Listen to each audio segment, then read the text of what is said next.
और अगर मुझे फैसलाबाद के लिए हाई कोर्ट बेंच चाहिए तो वो भी मेरे शहर की ज़रूरत है। मैं अगर किसी भाई को मिलता हूँ उसके लिए जॉब चाहिए तो मुझे पता है कि जनाब वाला चलें इसको हर लिहाज से इसको कोई मसाइल ज़्यादा हैं तो किसी को रिक्वेस्ट करके मैं उसके लिए जॉब के लिए भी करता हूँ। ये जमहूरियत का ही हुस्न है कि हम आवाम में से हैं, हम आवाम में फिरते रहते हैं, हमें आवाम के खुशी गमी का पता होता है। मेरा ज़ाती तजर्बा है कि एक आम पाकिस्तानी जो है, यकीन माने, वो शायद अपने रियल ब्रदर से वो बात डिस्कस नहीं करता, वो हमसे कर लेता है। ब्रिगेडियर नसीर अख्तर साहब, मेरा आपसे सवाल यह है कि आइंदा 10 साल आप कैसे देख रहे हैं, जमहूरियत को मजबूत होते हुए, फ़ौज की एक और इंटरवेंशन या ब्यूरोक्रेसी की स्ट्रेंथ? देखिए, अगर तो डेमोक्रेसी लोगों को, आवाम को रिलीफ देती है तो इंशाल्लाह कभी मार्शल्लाह कुछ भी नहीं होएगा। लेकिन ये तो उस तरफ देखते ही नहीं है, ये तो देख किसी दूसरी तरफ रहे। मैं अब यहाँ फोरम नहीं है तो मैं आपको इससे से पॉइंट बताऊँ कि आपको यकीन होगा कि we are not concentrating on the problem of the masses. ये गरीब आवाम की तरफ कोई नहीं देख रहा। भाई कमाल है, 2 साल हो गए बिजली नहीं दे सकते।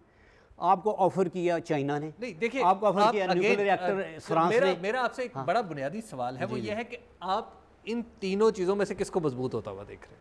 नहीं, डेमोक्रेसी मजबूत होनी चाहिए। वी आर विद डेमोक्रेसी जी। इसमें कोई गजनफर साहब, आपकी क्या सोच कहती है आइंदा 10 साल के बारे में? मैं तो इन बच्चों को देखता हूँ और इनको देख के ये कहता हूँ कि पेवस्ता रह शजर से उम्मीदें बाहर रख। तो ये बच्चे अगर सोचेंगे इस डायरेक्शन में और ये अपने लीडरों से सवाल करेंगे, सवाल करना एक बहुत बड़ी काबिलियत है, सवाल करना एक बहुत बड़ा राइट है।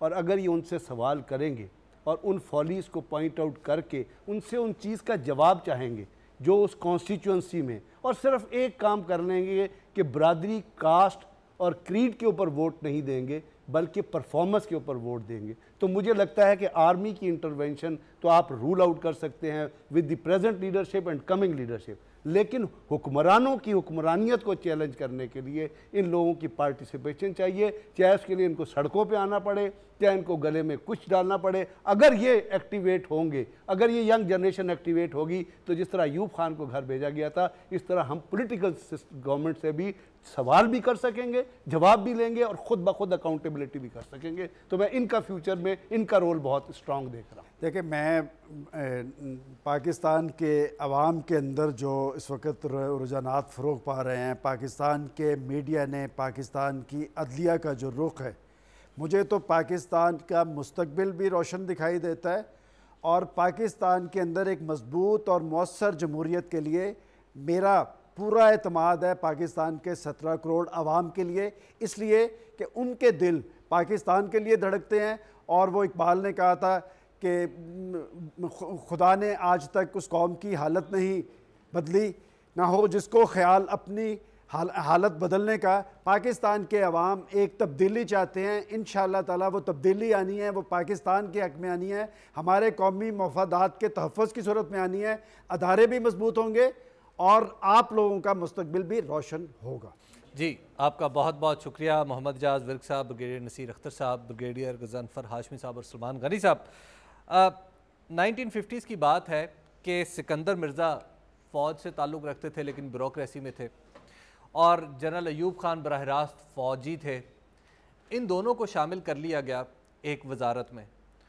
सिकंदर मिर्ज़ा उस वजारत के मदारुल महाम थे, इन्हीं के इशारे अबरू पर तमाम चीज़ें चला करती थीं। एक सियासतदान थे अब्दुल गफ्फार खान के भाई सलमान गनी साहब, डॉक्टर खान साहब को मरकज़ में वजारत में लाया गया। तो सिकंदर मिर्ज़ा ने अपने साथ काम करने वाले अफसरों को बुलाया और उन्हें कहा कि ये वो आदमी है जो मुल्क की सियासत को तब्दील करने की हिम्मत रखता है और लोगों के लिए लड़ेगा। इसको बड़ी मुश्किल से हुकूमत में लाए हैं, इसको गुड लाइफ का ऐसा चस्का लगाओ कि कभी भी सोने के इस पिंजरे से बाहर ना निकल सके।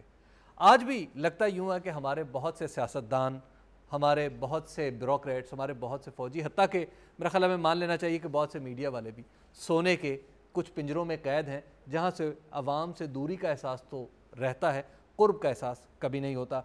पाकिस्तान बदल रहा है, सलमान गनी साहब आपने उम्मीद दिलाई है, देखते हैं कि अब ये कैसे बदलते हैं हमारे नौजवान। बदलता पाकिस्तान से हबीब अकरम को इजाज़त दीजिए, खुदा हाफिज़।